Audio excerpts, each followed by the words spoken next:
Today, I'm gonna be attempting to survive 100 days on this island in hardcore Minecraft. Despite my limited resources, my goal is to turn this abandoned island into something completely new, making an ultimate hardcore survival base for me to enjoy. I spawned in on day 0 and did a pretty typical Minecraft Let's Play. I punched a tree, got some wood, got some stone, made some tools. You know how it typically goes. But almost immediately, I spotted something a little bit more useful than a tree. There was a shipwreck sitting right on the beach, like super washed up, just kind of sitting there waiting for me, so I went over to investigate. Inside, I found some gold and iron, which was honestly a pretty good start. It saved me from having to go to the mines.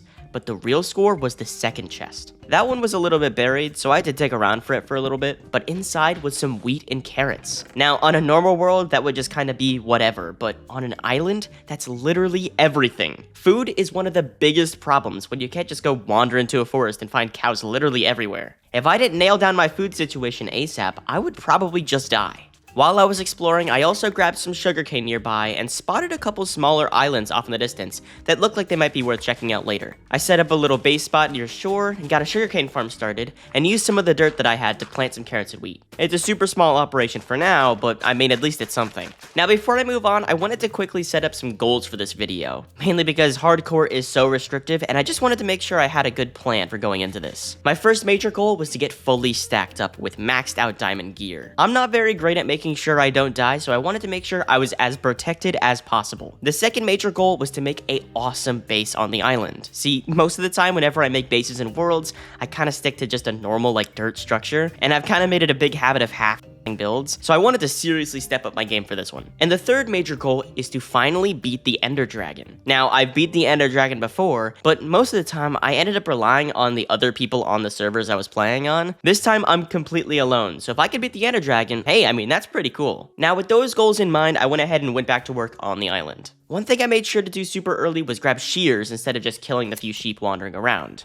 I wanted the wool, but I didn't want to lose the sheep, so breeding them was way more valuable than just having a couple pieces of mutton right now. I also spotted a buried temple nearby and burned the last of my early iron to make a shield so I could go loot it. There wasn't really much inside, honestly, but night was falling at that point, so I rushed home, slapped on a bed, and called day 0 done. On the morning of day 1, I sorted all my chests and then spent a good chunk of time just chopping trees and replanting saplings. See, on an island where wood supply is literally everything, if you let even a single sapling run out, then you're totally cooked. So getting a self-sustaining farm super early on is very, very important. After stacking up on some wood, I was about to go start strip mining, but then I remembered that while I was exploring earlier, I saw a cave entrance on the other side of the island. So instead of going through the effort of strip mining, I went ahead and just went there. Iron was pretty thin in there, but I came up with a ton of coal, and more importantly, a bunch of copper. See, I hadn't really played too much in the new update yet, but this is where it comes into super big clutch, because in the new update, there are now copper armor and tools, which, hey, I mean, that's pretty cool. It's been a while since we had a new type of ore. I think the last time was netherite, right? But regardless, I went home and smelted literally everything, and made myself a full copper armor set. Does it look a little goofy? Yeah, sure. But do I care? Absolutely not. So I went back into the cave with my new gear and started pushing a little deeper looking for iron and hopefully to find some diamonds. What I found instead was a massive ravine. I literally dropped straight down with mobs crawling literally everywhere. And that's when it really clicked. This is 100% hardcore. If I make one bad step, one single wrong move, this entire run is completely gone. So I quickly built some walls to block line of sight, didn't try to push my luck, and decided I needed at least a water bucket before I went down there. By the time I made it back to the surface, it was starting to become nighttime, so I went ahead and called it a night. And hey, before I move on, guys, make sure to subscribe to the channel. I want to make a ton more of these videos, and it's only possible because of you guys. So if you guys like the video so far, make sure to hit the subscribe button. The first thing I did on day 2 was craft a bucket. I grabbed some water and headed straight back to the ravine. I used the water to make it down to the floor safely, which, I mean, hey, worked pretty well. Then I cleared out the entire ravine. I killed every single mob I could find and torched up literally every single corner so nothing could spawn back in. Yeah, almost immediately after, though, a creeper fell on me from the ceiling above, like literally out of nowhere, dropped straight onto my head. My heart almost stopped for a second. That's how scared I was. Luckily, I didn't die, but from that point on, I made myself a little bit of a rule. Hug the walls. Literally always hug the walls, especially in ravines. All I had to do was drop my guard for literally 1 second and the world would be over, so I definitely learned that lesson. All in all, I came out with a pretty solid haul though, way more than enough iron and coal to fully gear up. So I went back to the surface to expand the rest of the farms while I waited for my iron to smelt. I used some of my new wheat, before I turned it into food, to make myself a sheep pen using this trapdoor trick I half remember remembered from a TikTok a while ago. I mean, somehow it worked. I'm not really sure how I remembered it from that long ago, but hey, I mean, it was pretty good. A couple pigs wandered in too, which, I mean, that's fine, I guess. It's free animals. I'm not really complaining. But then a storm rolled in, and then that storm became a thunderstorm, which is absolutely lovely when you're trying to get work done. And honestly, the food situation was starting to feel a little bit dicey at that point, so I dug out a mushroom stew I found on the shipwreck and went ahead and tried it out. I had absolutely no idea what it was going to do. I mean, it could have been poison, but it turned out to be jump boost, so I'll take it. Day 3s and 4 were honestly pretty slow. The main bottleneck I had at this point was just food. I really couldn't go out and do much adventuring without it, so it was kind of just a waiting game for crops to grow. To kill the time, I started loosely figuring out where the mega base was going to go. I'm not really going to spoil what happens yet, but I will say that it takes up the majority of the island. So getting a rough sense of the layout was really important. I ran out of blocks midway through planning the first circle, so I had to bail on that for the time being. While I was exploring the island, I also spotted the new Nautilus mob from the new update. It was just swimming nearby. It's pretty cool. I have to say, outside of the new baby mobs, it was probably one of the cutest things Mojang has added. I don't know, I thought it was just cool to mention. I used the rest of the downtime to build an actual starter house. You know, it's nothing pretty, nothing super fancy, just 4 walls and a roof so mobs don't get me while I sleep. On day 4, I finished it up, putting in some windows and laying down a real floor. And before I went to bed, I used my crops to breed the first few animals. And real quick, can we talk about how cute the baby mob models are? I know that the big deal for this update was the whole like dandelions make the babies cute and stuff like that, but I didn't know it was an actual like full thing. I thought it was kind of like a test update. No, it's like fully in the game. They're freaking adorable. Honestly, if I continue this series and end up making like a 200 days video, I kind of want to make a cool build where I have all of the baby mobs in like a cool little like zoo enclosure. Let me know what you guys think. I think that would be really cool. I woke up on day 5 and realized that the small patch of wheat that I had so far was not really going to cut it for the long term. So it was time to build a real man's farm. I outlined a big circle where I was going to put all my wheat. I ended up using full logs as fencing, which I mean, realistically is probably not the best idea this early into the game, but hey, it looked pretty neat. Granted, it was a little bit rough and messy, but it was meant to look like an actual like wooden posts fence, so I mean, it was as good as I was going to get for now. Days 5 and 6 were basically entirely devoted to this. Digging out holes for water, tilling all the soil, and planting all of my seeds. It's not the most exciting content, but hey, it had to happen. Food is that important. While I was running back and forth grabbing some seeds, I noticed some fish swimming in the ocean, which I totally forgot was an actually viable food source. So I went ahead and killed a bunch of them and cooked them up to make my first ever sustainable food source. It's a small win for now, but hopefully it'll help me keep myself alive while I'm making the wheat farm. I ended up going to sleep a little later than normal on day 6, so when I woke up on day 7, I spent a little bit of time cleaning up the mobs that were left on the island. Unfortunately, a creeper did blow up, which, you know, classic. So I went ahead and cleaned up the creeper hole and spent most of the day just kind of doing odd chores around the island. While I was waiting for my iron to finish smelting, out of nowhere, a bunch of pillager raiders showed up. Now, I tried to fight them off, but ended up taking a couple of hits. Luckily, I was able to take them down, but in return, I got literally the ugliest banner in the history of Minecraft as a reward. That was so totally worth it. So the rest of day 7, I just started laying out the rest of the second farm. This one was for carrots. It was the same design as before, but I did realize that the fence design was kind of eating through my wood supply a little bit faster than I expected. I spent most of day 8 finishing up the carrot farm, but I ended up eating through a little bit more of the iron than I wanted to, so I headed back down to the caves to restock.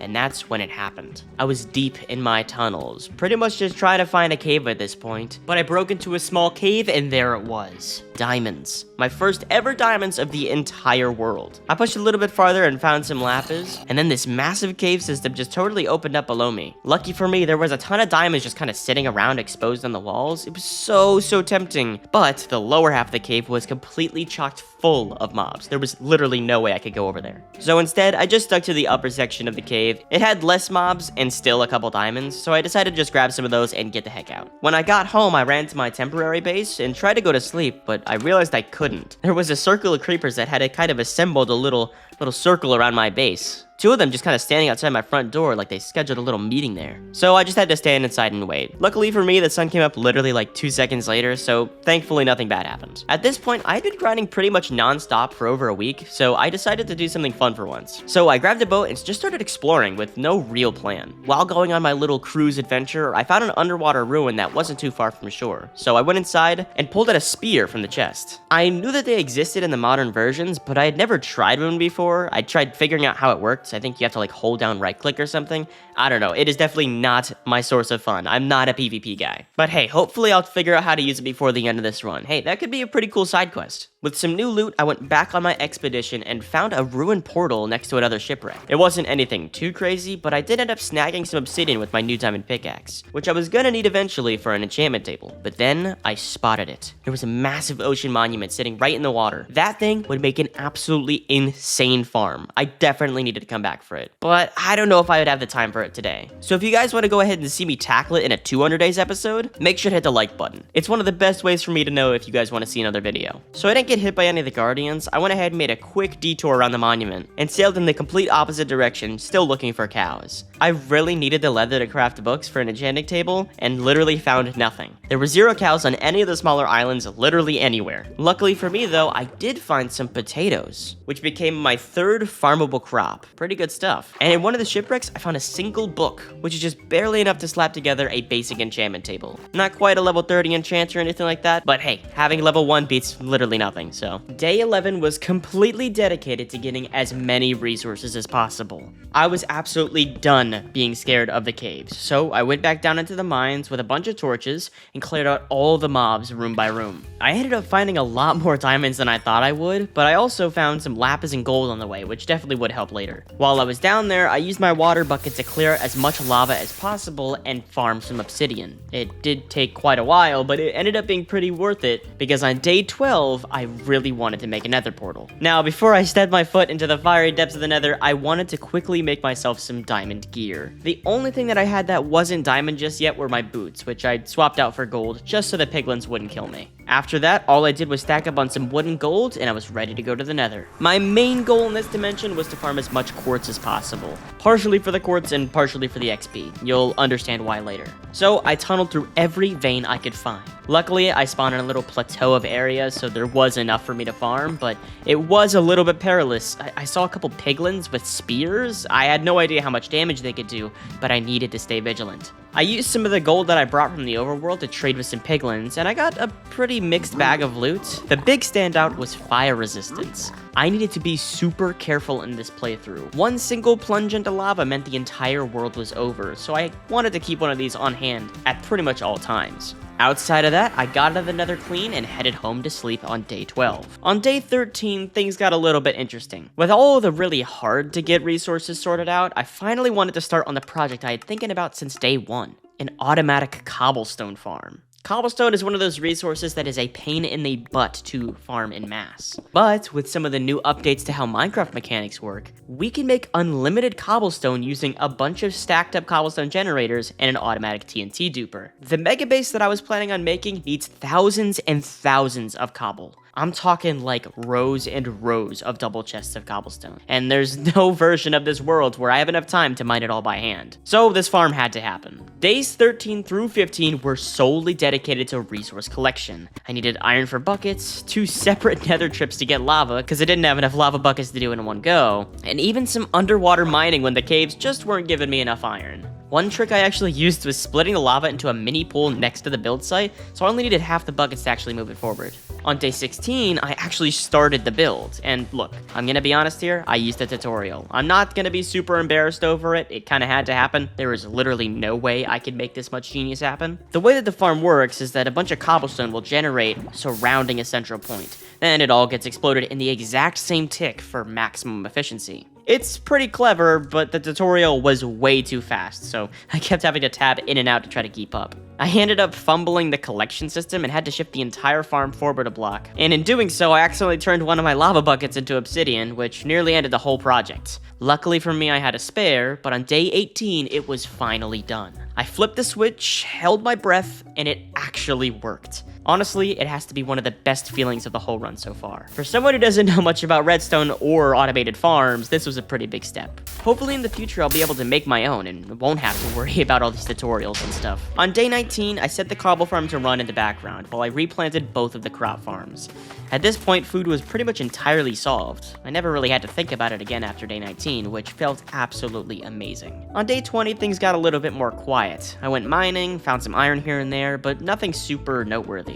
I did manage to dig so deep in the cave that I completely lost the entrance, so I had to dig my way out to the top. It's a little embarrassing, but I think I made it up with day 21. On that day, I built a super basic auto smelter to convert the cobblestone output into smooth stone, which was the real material I wanted to use for the base. The cobblestone was just a scaffold. Also on that day, I started laying out the rough footprint of the base with that cobblestone. I wasn't totally happy with the scale yet, but I kept reminding myself that the height is really what's gonna make this castle feel massive. By the way, I haven't really mentioned much about the base yet. I mean, you've probably seen it from the thumbnail, but it's going to be a massive castle that stretches over half the size of the map. It's gonna be absolutely crazy. You guys are gonna love it. On day 22, I put my foot down and finally started the Mega Base project. It all starts here. And I want to be super upfront with this, I had like no master plan. My whole philosophy for this build was just play it by ear, the same way I used to play Minecraft back in beta when I was a kid. It's a total vibe project. With no real guide, I started with cobblestone walls, just some super ugly placeholder stuff that would get retextured with stone and brick later. And if I'm being honest, the first layer looked way too flat. So I knocked out sections of it to carve out a row of arches, which immediately made it look 10 times better.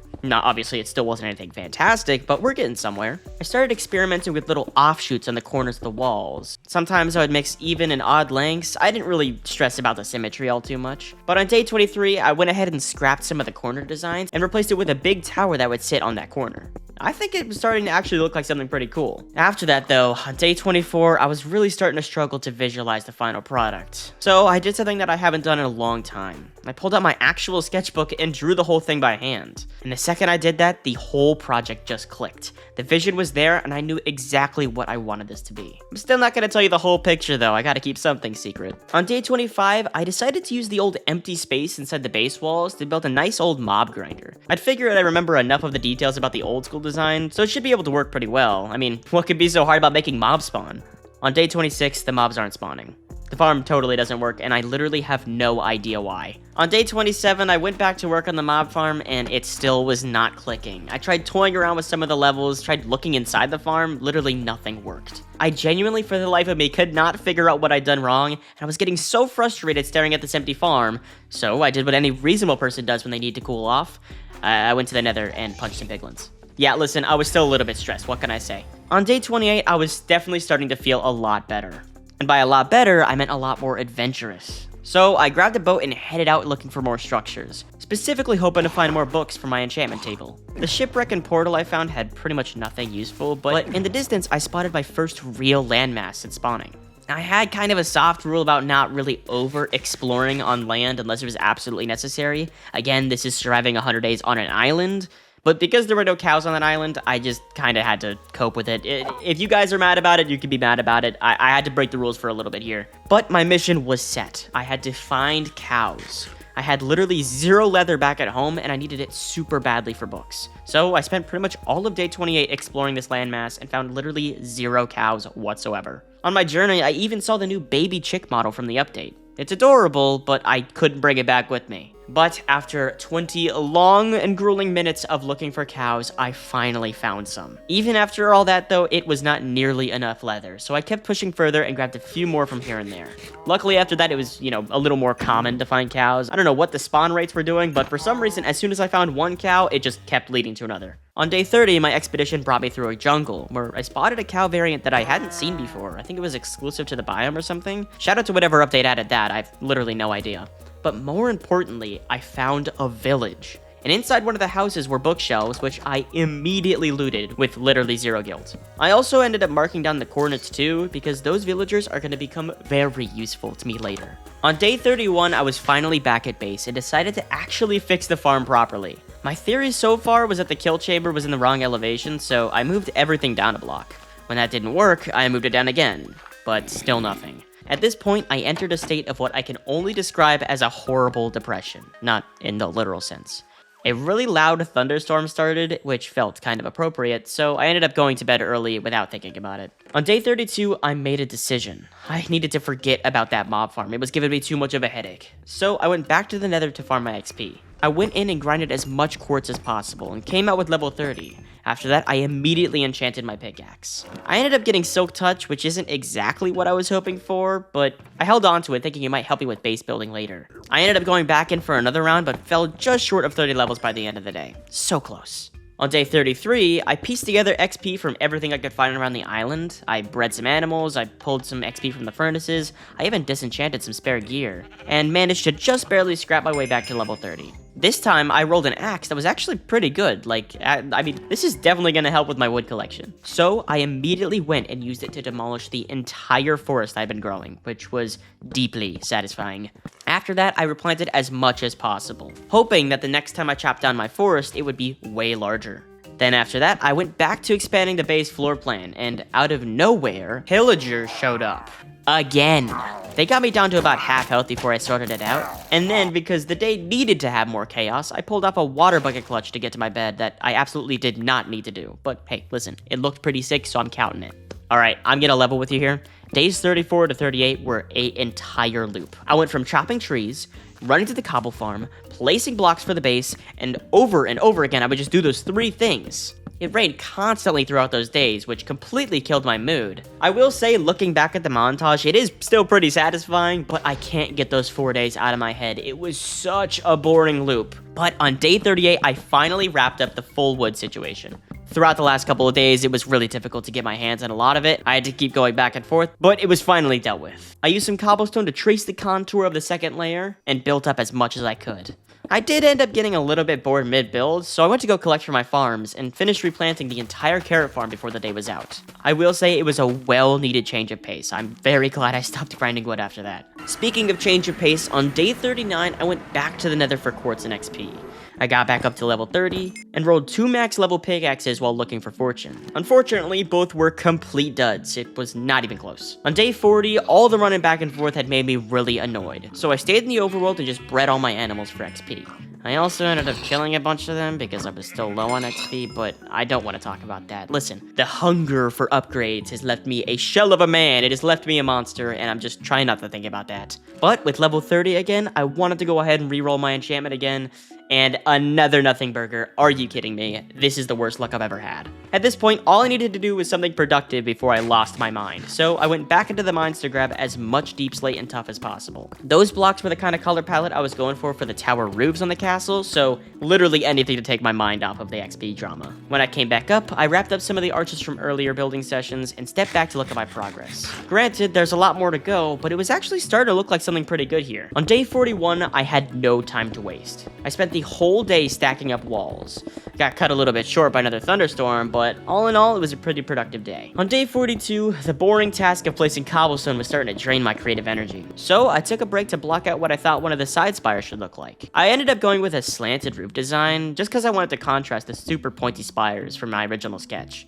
Give the whole thing a little bit more visual variety, but I was probably going to end up changing it a couple times later in the video. But with some leftover daylight, I also upgraded my auto smelter so I didn't have to keep babysitting it, and stocked it up with enough wood so I never had to worry about charcoal for at least another 10 days. On day 43, I re-enchanted my armor to prep for something I'd been putting off for quite a while: finding a nether fortress. In order to get to the end, which was my second big task, I needed blaze rods, and I can't kill the dragon without getting to the end, so I ended up rolling pretty decent stuff. It's nothing insane, but it's there, so I guess that's fine. With my newly enchanted armor, I headed straight into the Nether. I traveled a couple hundred blocks, found some bastions, and more bastions, and more bastions, but no fortresses. That was fantastic. I did, however, find a ruined portal in the Nether with a free gold block sitting on it, which I didn't even know that they spawned in this dimension, so I guess that was pretty cool. But like I said, there was no fortress, so had to come home a little bit empty-handed. On day 44, a wandering trader came by to cheer me up a little bit, which was honestly a pretty nice surprise. He didn't have anything too crazy, but I ended up buying a cherry blossom sapling. Now, his trades were cool and all, but his leads were exactly what I needed. Yes, I stole them, but no, I did not kill his llamas. I used a little bit of a boat trick to untie them, so listen, I'm not a monster, okay? Days 35 through 37 were mostly about base building with a few minor interruptions. Rain showed up again, obviously, but I ended up getting the third layer completely finished. The mob farm was still sitting inside the middle of everything, being totally useless, and it was genuinely starting to get in the way of the build. So to get my mind off of it, I spent the full day 47 lighting up literally everything I could see. I used every piece of wood I had to make torches just to blanket the entire island.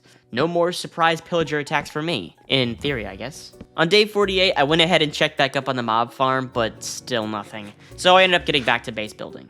And then wouldn't you know it, I got spotted by pillagers, perched up on literally the one spot of the base that I forgot to light. Yeah, that's great luck for me, I guess. I woke up on day 49 hoping that they had despawned, which they obviously had not, so I cleared them out one by one. But at this point, I was getting sick and tired of random raids at this point. There's nothing more annoying than getting interrupted mid-build by guys with crossbows. They won't leave me alone. But dealing with them and getting shot by their knockback bows ended up making me realize something a little bit more important.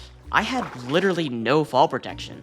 I mean, I had a water bucket, but I'm not Dream. I can't clutch a water bucket landing every single time, especially with the Ender Dragon fight coming up. One bad toss from a high place, and it is game over. I needed to get feather falling, especially with the base looking this tall. And I needed to get it from a reliable source. No more RNG enchantments, I'm sick and tired of that. So, I hopped on a boat and headed straight to the village I found on day 30. I think it's time we finally got some villagers. Now, getting villagers into boats is one of those things that sounds pretty simple, but is absolutely not. So, on day 50, I ended up using one of the new mechanics of the modern versions to end up getting them sorted.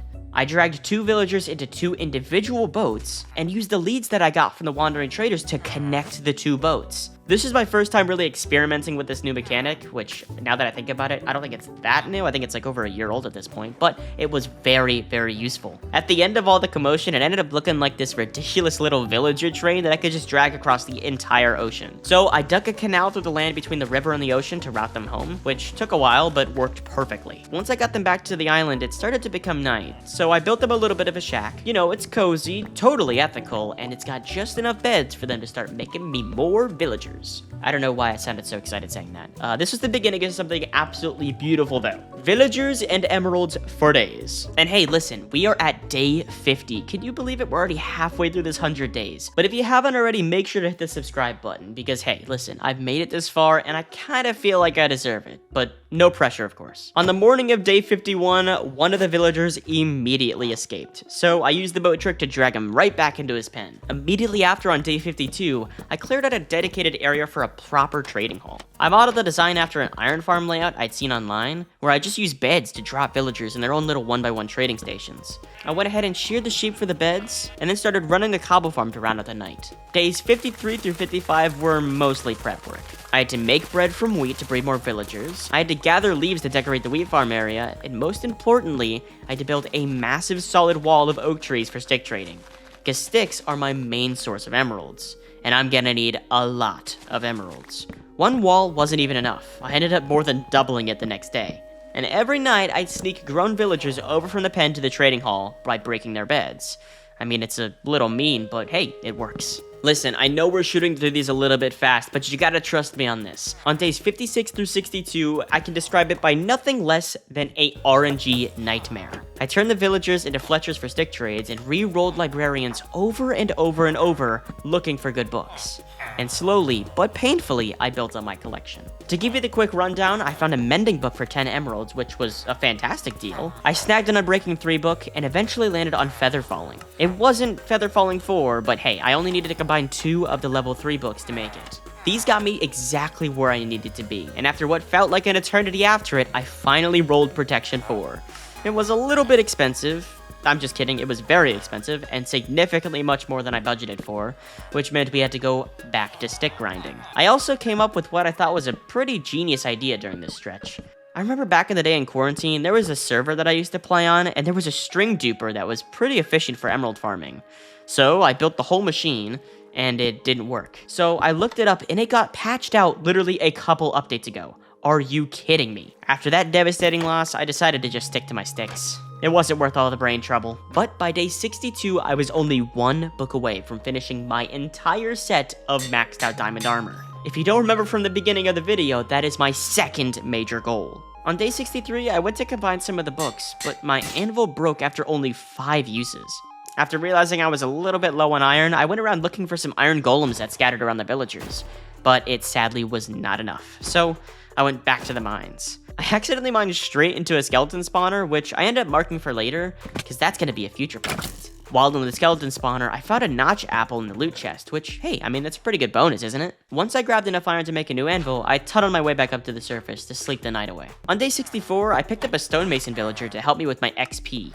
I could use some of the spare stone that I had from my farm to trade with it to get some extra emeralds and obviously XP. Using said XP, I went ahead and crafted out my maxed out chest plate. That's one less armor piece I gotta worry about. Unfortunately, that enchantment left me very low on XP though, but I had remembered that I had an auto smelter that I left running for literal days on end. When I collected it, all the stored XP inside the furnace immediately gave me 12 levels, which wasn't anything insane, but it was enough to get me maxed out leggings. On day 65, I used a combo of glass, stick, and stone trades to push over the finish line, and that was it. A full set of maxed out armor. Boom, there we go, the first of my 3 main goals finally completed. I went to immediately test it by jumping off the top of the base, and hey, I took barely any damage. Feather falling is one of the greatest inventions in the history of Minecraft, but I still need to be careful. If the Ender Dragon launches me into the sky, feather falling isn't really gonna save me from a fall that high. But no matter what, it was still a massive upgrade from where I was, so I was pretty happy. On day 66, with my fear of heights conquered, I went back to building. With the rest of my cobblestone, I blocked out the final layer, and this is where something clicked. I separated the top of the castle into a few distinct towers, and immediately it looked like a completely different build. It was so much more interesting than the blobby shape it was before. I was actually genuinely surprised by how well it was coming together, especially since the entire thing was completely improvised. On day 67, which I don't want to see a single comment about that, I added some smaller towers around the sides to just break up the flatness of the second layer, and then spent the rest of the day mining trees. You know, a pretty normal day. Absolutely nothing special about day 67. Nothing at all. Day 68 was a big one. Pillagers spawned again, but I killed them pretty easily. It was whatever. But the main event was that I was finally going back to the Nether to find that fortress. Now that I was finally geared up properly with my armor, I went and grabbed a new bow from the villagers, swapped out my tools for fresh ones, and made a gold helmet just so I wouldn't get killed by villagers. I would have just used those boots from earlier, but my boots had feather falling on them, and I didn't want to risk dying of fall damage while in the Nether. I packed some fire resistance potions, a bunch of food, and some gold for piglin trades, and then headed into the Nether. Listen, I'ma keep it a buck with you. The first direction I headed in was a complete bust. I went thousands of blocks, and again, it was just bastions with 0 fortresses. On day 69, I looped back around to the home portal, just so I could gather my bearings. I ended up going the exact opposite direction that I had before, and ended up using a couple of my extra pearls just to navigate around the rough terrain. I'm gonna be completely honest with you here, I was getting a little bit nervous. It was already almost day 70, and I hadn't even found a single fortress. I only had 30 days to completely kill the Ender Dragon and finish my build. It was not looking great. I guess it serves me right for not managing my time properly, but hey, I couldn't leave that in the past.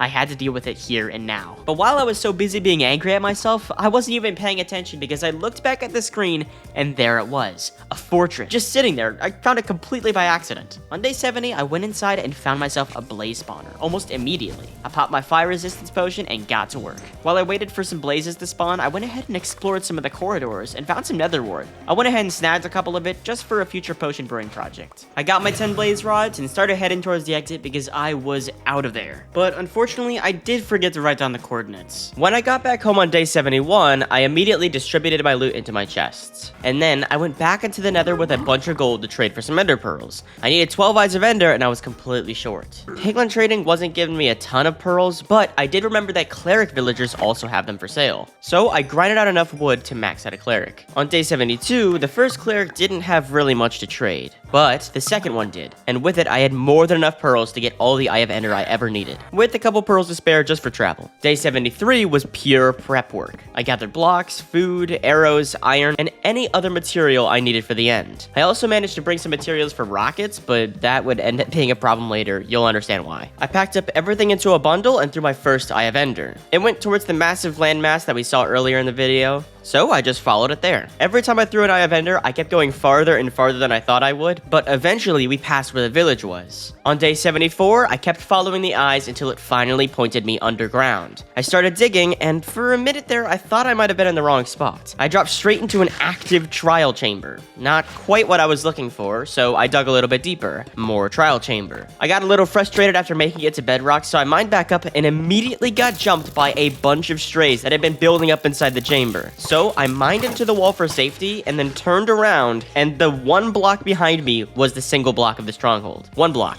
I seriously could not have gotten any luckier. When I made it inside, I got lost for a little bit, but finally found the portal room. When I got there, I just kind of stood there for a second. The last time I killed the dragon by myself was back in 1.7. I don't know if I could do this. But with all my fears set aside, I lit the portal and went through. This fight was gonna be intense, so my first priority was getting all the crystals off the top of the towers. I didn't want the dragon having any chance to heal up. I didn't quite trust myself to pillar up just because fall damage was still a pretty big threat, so I used my bow for literally everything. And honestly, I was feeling like Hawkeye up there. I hit every single one of those shots, eventually. I didn't have to climb a single tower to make a shot.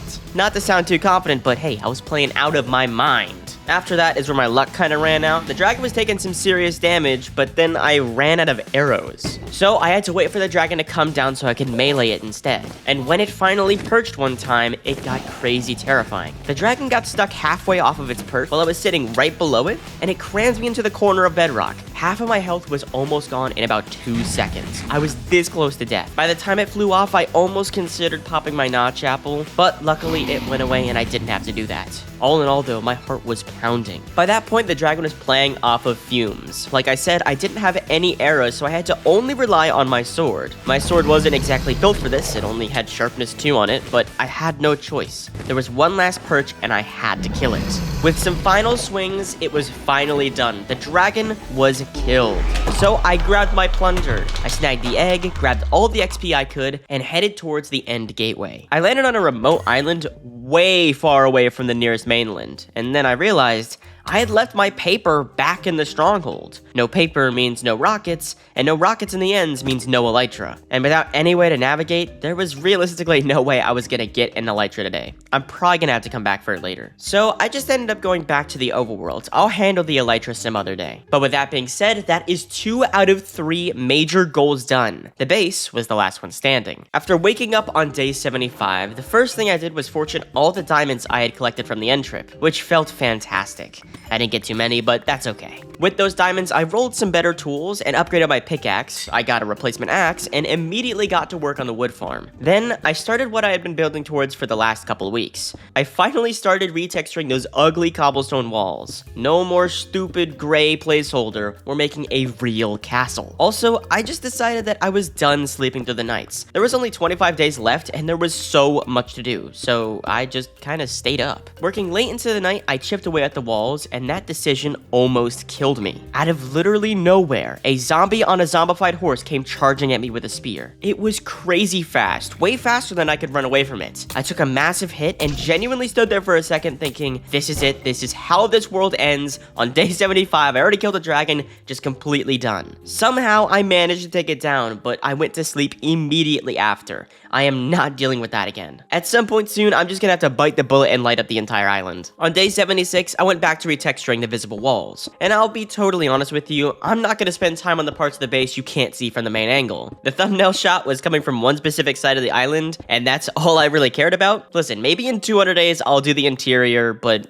don't count on it. I had finished the palisades I started all the way back at the beginning of the build, and used oak wood to add accents to the stone arches. It started to look like an actual castle rather than just some cobblestone blob. On day 77, I enchanted a shovel and mined out a ton of dirt to create this overgrown section of the first layer. I added some grass, some leaves, just to make it a little bit more natural looking. It was meant to stay there just to break up a little bit of that flatness. I also added some sections of the wall that jut outwards, like little pillars on the corners. This immediately made the whole thing feel a lot more three-dimensional. I ended up leaving a few thin gaps between the pillars and put windows in their place. While I was working on these walls, I tried doing a blackstone gradient on one section, but I absolutely hated it, so I just removed it all. Day 78 was deep into the detail grind. I used ladders to get to the second floor and dropped down on every single pillar to make it all the way up. I also added some horizontal supports between the pillars, some wooden accents along the top of the walls, and a bunch of stone brick texturing across literally everything that was visible. It was tedious, I'll admit, but every little thing made the build feel so much more alive. On day 79, I made a quick vantage point to see the exact angle I wanted the final shot to be in. I started using that view to decide exactly where I wanted to add some details. If I can't see it from the vantage point, then it truly doesn't matter. I also ended up completely reworking the main entrance to the base.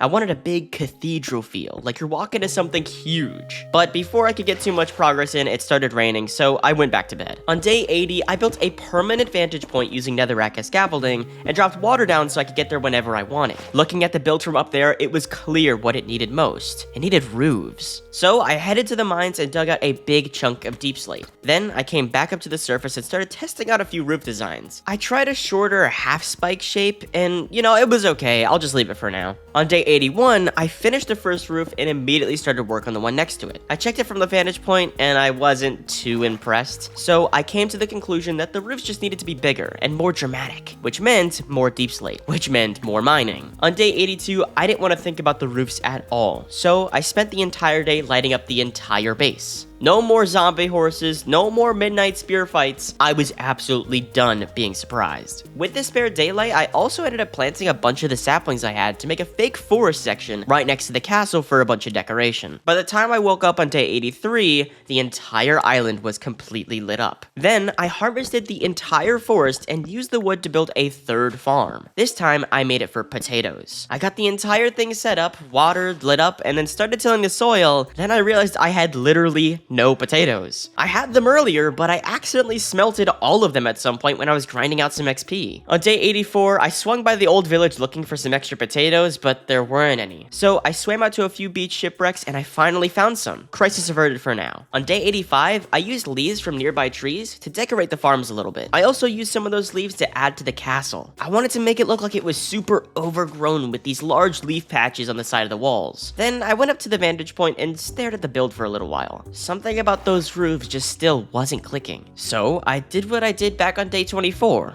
I just drew it out. This time I used MS Paint so I could actually use a screenshot of the build, but while drawing, I ended up making the roofs a little bit more pointy and a lot more cone-shaped. I ended up making some of the towers taller and added crenellations across the side of the walls. Most importantly though, I added these retainer walls around part of the island with small circular towers on the corners. The moment I added those outer walls, the whole thing felt like an actual castle. That was it. That was the missing piece. So I went back to Minecraft and immediately started blocking out where I wanted those outer walls to go. On day 86, I added towers to the cobblestone farm area, which honestly had been an eyesore since day 18. I then finished the two other towers next to the first retaining wall and went back up to the vantage point. I was finally starting to love what I was looking at. It was all coming together now. On day 87, the new pointed cone roofs were done and they looked exactly like what I drew. I designed a second type of roof type for the sections that were a little bit too wide for the cone and went with the triangular cathedral style roof. I added a little bit of extra details to make them feel a little bit more intentional and not as flat. But I ended up running out of deep slate again, so I went back down to the mines to get more. On day 88, I raised one of the newer towers a bit before starting the tallest one yet. This one would overlook the entire island. I added crenellations to every visible edge before going back down to the mine to get the last of what I needed. On day 89, I finished the final triangular roof. I also finished the attached shorter tower and went back up to the vantage point for another grand look. It looked spectacular.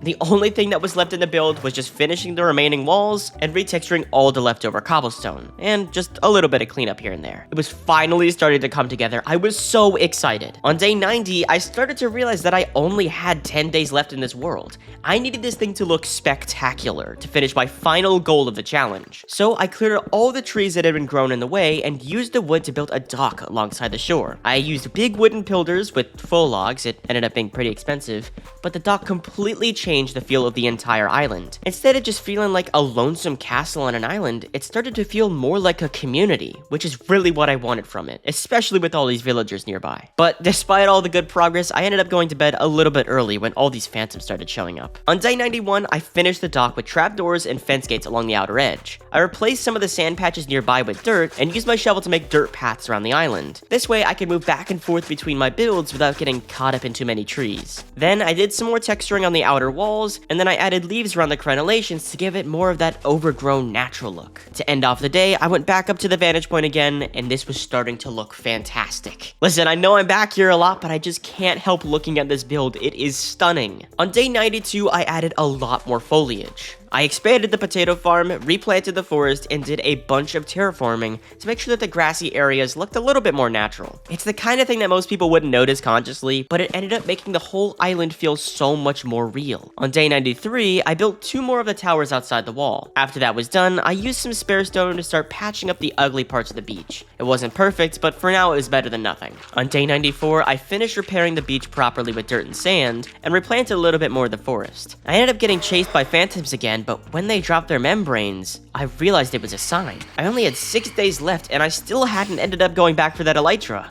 The end was calling my name. So I used the phantom membranes to prep some slow falling potions. I packed some food, some cobblestone, some water, and I headed back to the end portal. When I was back in the end, I popped my potions and started crossing the void. I wanted to make sure I was super duper slow and careful. I was not dying this close to the end of the run. I used some water to make some safety nets as I crossed, and I cranked up my render distance and immediately spotted an end ship. When I got up there, I quick dropped that shulker and grabbed the elytra. That was significantly faster than I expected. I think the total expedition was about 7 minutes. I immediately added an unbreaking book to it and used it to loot the nearby end city before heading back. Finally, I had my wings. On day 96, I went back home with these wings, and it felt amazing. I used the elytra and the last of my deep slate to finish out the second castle section with the cobblestone farm. I got it all lit up with torches so nothing would spawn at night, and with only one more tower to go before I was done with deep slate, I went back down to the mines to get the last little bit. On day 97, the final tower was done.